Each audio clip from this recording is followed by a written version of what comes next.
Allô? 24 heures et des poussières après la fin du Salon du livre de Fort-Coulonge. Histoire de juste de faire un petit bilan. C'est très positif. Je suis très, très, très contente et soulagée, je dois dire. Parce qu'il faut le dire, hein, que je sais pas trop. Je cherchais pas de coupable qui me laissait organiser un Salon du livre à Fort-Coulonge. Je suis la seule responsable. Euh, j'ai organisé ça toute seule. On n'a pas de commanditaire, rien. J'ai envoyé un appel à tous les auteurs, autant du côté de l'Outaouais que du côté de l'Ontario francophone. Heureusement, j'ai eu un seul partenaire et puis c'est Chip FM qui m'a beaucoup aidé là, en parlant de l'événement et aussi, je dois dire, Nathalie Vasiloff qui, de ses 35 ans, à la barre d'un micro comme journaliste, a un gros carnet d'adresses. Donc, elle a envoyé mon communiqué de presse un peu partout. Puis, je la remercie parce que j'ai eu plus de gens que j'ai dû en refuser, même des gens, tellement que c'était populaire. Donc, je m'attendais à peut-être 10, 15 auteurs près de la région. On en a eu 35 et puis d'un peu partout. Des gens même de Québec, de Montréal, de la Beauce, de partout. Donc, et j'étais un peu nerveuse parce que jusqu'à la dernière minute, je me suis dit, il y en a probablement qui vont dire, ben voyons, non, c'est bien trop loin, je ne vais pas là. Mais non, ils étaient là. Et puis, on a eu un beau salon, on a fait des belles rencontres. Nous, les auteurs, on a un métier qui est très, très solitaire, donc c'est toujours le fun de se réunir ensemble pour jaser. Puis moi, je regardais tout ça un peu à distance. C'est un peu comme j'aime réunir un paquet d'amis, puis les voir tisser des liens ensemble, puis créer des projets. C'est super le fun, je suis super contente pour eux, puis c'est le fun. Et puis les gens sont venus. C'était ma crainte de faire venir des gens de partout, des auteurs de renommée, des auteurs occupés qui auraient certainement pu peut-être avoir des engagements plus importants ailleurs, mais qui étaient là. J'avais pas qu'il y ait personne, mais non, on a eu des gens. C'est difficile de dire exactement le nombre de personnes parce que c'était gratuit pour entrer. C'était gratuit pour les auteurs, c'était gratuit pour les participants, en plus des animations qui étaient aussi gratuites. Donc, il y avait un va-et-vient. Si on se fie au va-et-vient et on se fie à la vente des billets, parce que pour financer la salle, le café, imprimer mes petits flyers que j'ai mis, j'ai dit un terme anglais, mes petites affiches un peu partout que vous avez peut-être vu dans une des 18 municipalités du Pontiac. Un peu partout, c'est ces petits frais-là. Donc, j'ai demandé aux auteurs de donner un livre chacun. Donc, on avait 35 livres sur une table pour un tirage. Donc, les gens achetaient un billet à 5 pour mériter la chance de gagner ce lot. Ça fait une très, très belle pile à lire pour l'hiver. Et puis, c'est Annie Coutu qui a gagné ça. Le tirage a été effectué par notre invité d'honneur, Luc Bouvier, sous la supervision de l'îlot 4. L'îlot 4, qui était une table d'historiens renommés. Donc, oui, c'est très bien terminé. Les auteurs sont contents, ils ont fait des belles ventes. On a eu des auteurs même un qui a manqué de livres. Mais c'est sûr que lorsque tu écris un livre pour les adolescents qui parlent de hockey et que ça se passe à Fort-Coulonge, il y a des chances que ça parte vite. C'est arrivé. Donc, Michel Bellil s'est retrouvé à court de livres très tôt dans la journée. Et puis, on a des auteurs qui ont vendu plus de livres que dans des gros salons. C'est un succès sur toute la ligne. Puis, les gens étaient contents. On a eu un roulement constant de gens qui sont venus, des gens qui venaient pour voir certains auteurs en particulier, des gens aussi qui venaient pour assister à la table ronde. Je dois dire que Luc Bouvier, lorsqu'il prépare à la table ronde sur l'importance de la préservation du français, a ému beaucoup de gens lorsqu'il racontait le fruit de son enquête, de son livre, là, lorsqu'il a parlé que les gens, dans le temps où ce que le curé de, de Pembroke a décidé que tout le monde devait cesser de parler français dans le Pontiac, que les gens allaient se cacher dans le bois pour pouvoir parler entre eux. Donc, ça fait partie de son œuvre phare, qui sont Les sacrifiés de la bonne entente, je cherchais le terme, l'histoire des francophones du Pontiac. Je suis désolée, c'est pas que je connais pas le livre, c'est que là, j'ai comme trop d'affaires. Et puis, j'ai pas de notes, comme d'habitude. Merci à tout le monde de vous être déplacé. Merci à tout le monde d'être venu à ce salon. Je suis très, très, très heureuse. Bon, j'ai fait... Est-ce qu'il y aura une autre édition? C'est sûr que j'ai plus de pression à faire une deuxième édition parce qu'on se mentira pas que la première, elle avait un petit côté, euh, elle avait une saveur politique. Hein. On s'entend que le Pontiac, c'est particulier. Comme je disais tout à l'heure, la mainmise de l'Ontario sur cette partie, le Far West québécois, est importante. Et puis l'espèce de génocide culturel qui a eu lieu au début, il y a longtemps, mais perdure encore aujourd'hui. C'est pas seulement une question de langue, parce que moi, lorsque je suis arrivée en 2019 à Sandbay, moi j'étais à Sandbay, j'étais à une demi-heure environ de Fort-Plonge, et puis c'est dans Clarendon, j'étais à environ 10 km de Charville. Je suis tout seul de francophone dans mon coin, là. Je peux pas à la boîte à mal parler avec mon voisin puis lui demander comment il a trouvé l'épisode de Stats ou d'Indéfendables de la veille. On n'a pas la même culture, eux, on sait que la culture anglophone est fortement... C'est la culture américaine, dans le fond. Dans le Pontiac, on n'a pas de kiosque à journaux avec des revues. Ce sera pas une revue avec Véro Cloutier que vous allez trouver à l'épicerie, mais ce sera les fesses de Kim Kardashian, probablement.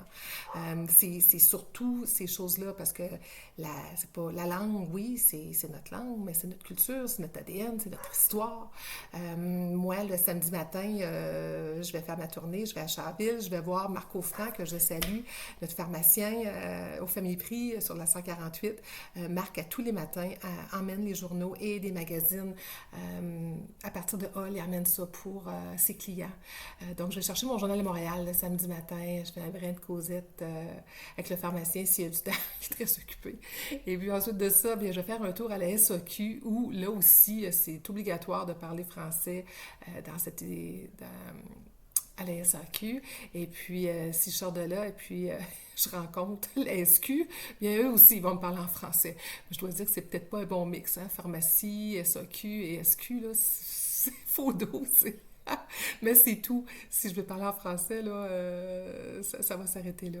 Et puis, un jour, peut-être que je me suis trompée de côté, mais j'ai pris la 148 vers l'ouest, et puis je suis tombée à Fort-Coulonge, ou plutôt dire Mansfield, parce que je sais qu'à Fort-Coulonge, c'est comme ça, et puis c'est enclavé dans Mansfield et Pontefract, qui est aussi francophone. Alors, on m'a tout expliqué ça. Je trouve ça un petit peu aberrant. Je sais que les gens me disent, oui, mais vous comprenez pas. Qu'est-ce que je comprends pas? C'est que je suis une Québécoise au Québec, et vous êtes des Québécois aussi au Québec. L'ingérence anglophone, la mainmise sur les gens, on dit diviser pour mieux régner, mais je pense que c'est le cas du Pontiac, là. 18 municipalités pour 14 000 habitants. C'est fou, c'est impossible de pouvoir avancer avec ça. Et puis, c'est ça, je suis débarquée au métro à Mansfield. Et puis, quand j'ai rentré là-dedans, les gens, bonjour, salut, ça va? J'étais mon Dieu, je suis à la maison. J'avais presque envie d'aller voir la caissière et de dire bonjour ma tante, bonjour mon infirmière. J'avais l'impression d'être chez moi. Puis je me suis dit, il y a quelque chose de pas normal là-dedans. Là. C'est pas normal de partir d'Elmer puis rouler pendant 1 heure et demie de temps.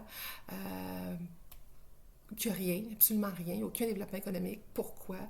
Pourquoi qu'il n'y a pas un Tim Hortons quelque part, là? Je sais, vous aimez ça, c'est anglophone, mais quand même, d'avoir une franchise québécoise avec de l'argent qui reste au Québec sur la 148, il n'y en a pas.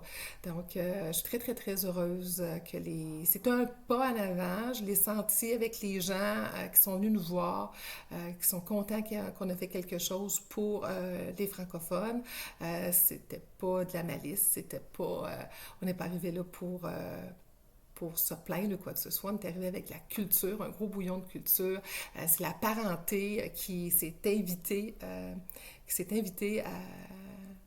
à Fort-Coulonge, qui est venue nous trouver dans le Pontiac. On a érigé un pont entre le restant du Québec, Gatineau, et le Pontiac. C'est pas des farces, un pont comme au-dessus des sables mouvants de l'obscurité, de l'abrutissement général qui est un peu imposé là-dedans. C'est pas normal de ne pas avoir de bibliothèque, de pas que la culture soit complètement enlevée, qu'il y a quelque chose qu'il faut qu'il se fasse pour remettre un peu les pendules à l'heure. Et petit peu par petit peu, et bien avec des événements comme ça, les gens vont venir nous voir, puis on va se parler, on va jaser. La parenté est arrivée.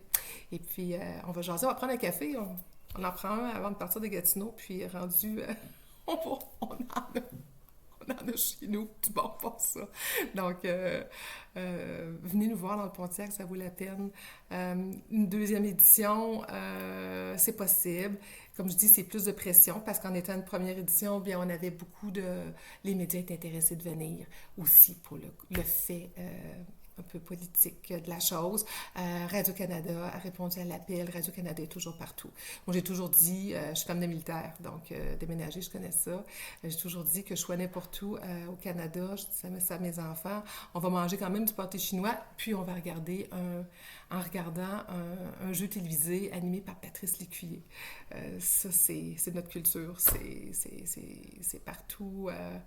Qu'on a des Québécois, des francophones partout au Canada. On se reconnaît par des petites choses comme ça, par notre histoire. C'est important de célébrer d'où ce qu'on vient. C'est important de connaître notre histoire. C'est important par les livres, par la télévision, par le cinéma, de parler de nos choses, de parler de nous, de parler de nos bons coups, de nous parler de nos héros. On est fiers lorsque Céline Dion chante l'hymne à l'amour au-dessus, au sommet de la... Je ne peux pas dire la tour de Paris, la tour de Pise, non. À Paris, au sommet de la tour Eiffel, lorsque Denis Villeneuve remporte des prix, Denis Arcand, on est fiers, Gilles Villeneuve, on ne parle pas assez de nos héros. Est-ce que vous connaissez... Parce qu'on ne connaît pas tout. On fait beaucoup de films aux États-Unis sur un peu n'importe quoi, mais ici, on a des belles choses à parler, puis il faut qu'on en parle. Est-ce que vous connaissez Léo Major?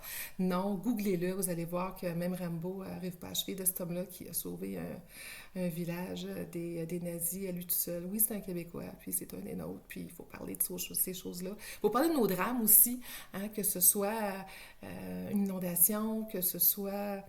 un train lâché lousse sur un village, que ce soit un génocide culturel, que ce soit une déportation, que ce soit un fou qui entre armé dans une école, au Parlement ou dans une mosquée. Il faut se souvenir de ça. On a un devoir de mémoire. C'est bon pour nos jeunes de savoir toutes ces choses-là, parce que c'est beaucoup plus facile de savoir où est-ce qu'on va lorsqu'on sait d'où ce qu'on vient.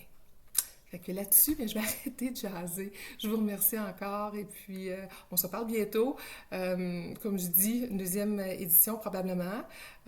J'ai déjà plein d'idées d'organiser ça mieux, peut-être arriver avec des thèmes, peut-être qu'à chaque année avoir des thèmes différents, peut-être arriver l'année prochaine avec un thème sur les polars, les thrillers, peut-être un peu de science-fiction, du steampunk, demander aux gens de se déguiser, de faire quelque chose de super le fun pour attirer des gens de partout, de se renouveler, de faire des choses. Comme je disais, on avait de tout au Salon du Livre, on avait des auteurs incroyables, puis des livres incroyables, des primeurs même. Je pense à Raymond Ouimet, qui son livre il est sorti hier, mais il était déjà au Salon du Livre, le 6, son livre sur les drames de ces mal-aimés, dont il parlait du massacre de l'île aux Allumettes. On l'avait au salon avec nous. On avait Normand Nadon qui sortait son premier livre, très, très humble, c'est un ancien pompier de l'île de Montréal, qui raconte le calvaire de l'alcoolisme. C'était super intéressant. On avait un espion même qui a déjà rencontré un espion. Nous, on avait ça chez nous au Salon du Livre, un vrai espion canadien, un agent des services secrets canadiens qui, dans son livre, nous raconte des anecdotes. Donc, des gens super intéressants. Et puis, ça serait le fun de faire ça. La seule chose qui nous manquait, et puis c'est drôle, c'est un livre de recettes. Donc, on n'avait pas du tout de livre de recettes.